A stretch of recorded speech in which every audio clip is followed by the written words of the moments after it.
There is an often quoted but widely misunderstood commandment of Jesus. This one misunderstanding seems to be the main reason why there's a canyon-sized gap between the way we live and what we see in the book of Acts. It's holding us back from growing closer to God. Even if you attend church every Sunday, keep a consistent quiet time, maybe even a weekly Bible study, without doing this one thing, we often find that believers feel stagnant in their faith. So what is this one thing? Well, first, let me tell you a story. In Mark chapter 5, we learn about a tormented man. Day and night, he wandered among burial caves and in the hills, howling and cutting himself with sharp stones. He had unnatural strength, and no one could contain him because of the many evil spirits inside of him. But that all changed the day he met Jesus.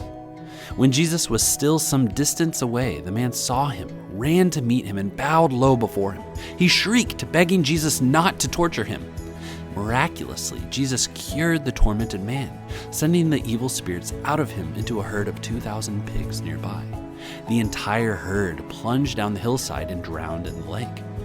Obviously, this made a pretty big commotion. A large crowd rushed out of the nearby town to see what happened, and there they saw the formerly possessed man. He was fully clothed and perfectly sane. The crowd was frightened by Jesus and pleaded with him to leave. But as Jesus was getting into the boat, the man stopped Jesus and begged to join him. And Jesus' response is quite interesting. Instead of telling the man to come follow him, he commanded the man to instead go home to your family and tell them everything the Lord has done for you and how merciful he has been.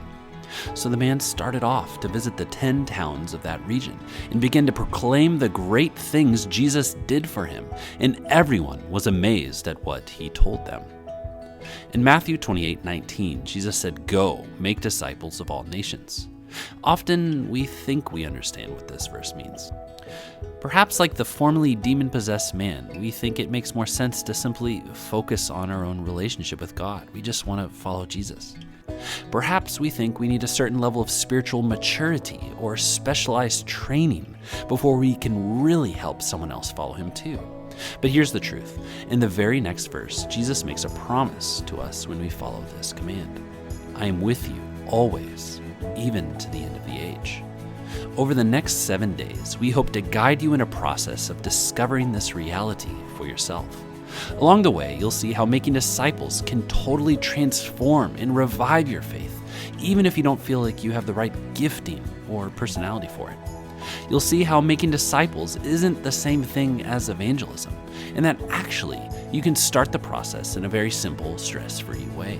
Each day of the challenge contains a short, inspirational video, followed by a scripture reading, a brief devotional, and a simple, low-pressure action step.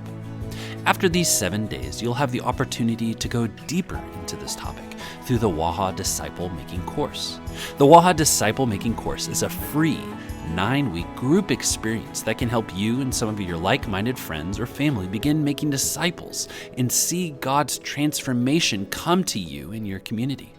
We're excited for you to jump in with us in this journey of experiencing how loving God and loving your neighbors can lead to long-lasting transformation.